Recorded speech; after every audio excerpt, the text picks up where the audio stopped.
They say the truth is patient. It can sit quietly in the corner while lies dance in the middle of the room. But when truth finally stands up, nobody remains seated. I returned to Lagos with closure, or so I thought. But closure is not an ending. Sometimes, it is an invitation for the past to explain itself. Peace had become a stranger in the village, replaced by the heavy silence of secrets kept too long. One evening, my mother called again. Her voice was tired. The kind of tired that comes from carrying other people's shame. Amora, she said, Luca's family has been asking questions. Questions always come when peace refuses to stay. It started with the baby. The child did not look like Luca. Not in the small African way people pretend not to notice, but in the loud, undeniable way elders exchange glances without speaking. At first, Nadine laughed it off. Babies change, she said. Time will tell. But time is a ruthless witness. Whispers grew teeth. A neighbor mentioned a man who used to visit Nadine often before the wedding. A family friend. Too friendly. An elder demanded prayers. Another demanded answers. Secrets have a way of finding the light. And then Luca demanded the truth. The argument that night was volcanic. No audience. No restraint.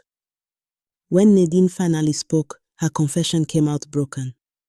She had been pregnant before the wedding, not certain whose child it was.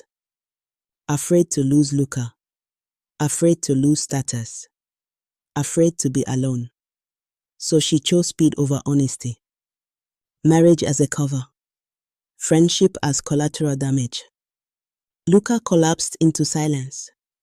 Because betrayal hits harder when you realize you are not the hunter, but the trap. The families met.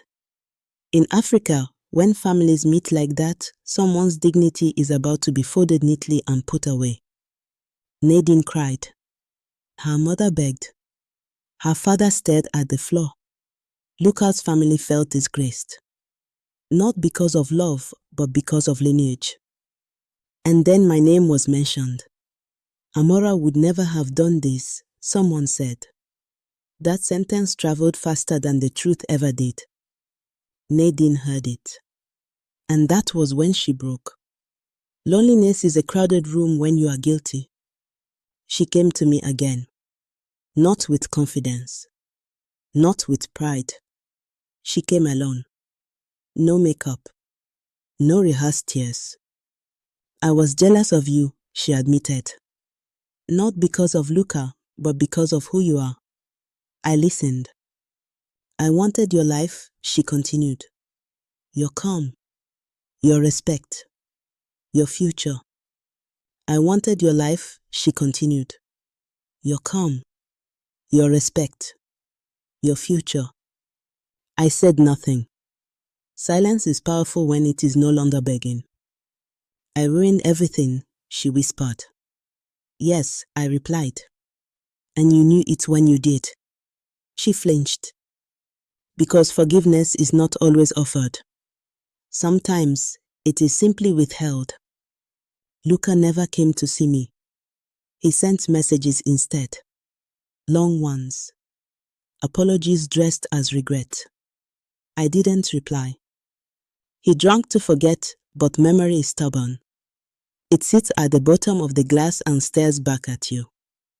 Some explanations come too late to matter.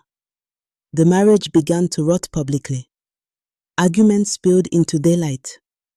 The baby became a reminder, not a blessing. And me, I was rising. New job, new city, new boundaries. I built my fortress brick by brick. No. I learned something powerful. Not every woman you forgive deserves access again. Not every man who regrets deserves your attention. As I stood on my balcony one night, Lagos humming beneath me, I smiled. Because the truth had stood up. And it had chosen its side. To be continued in part 5.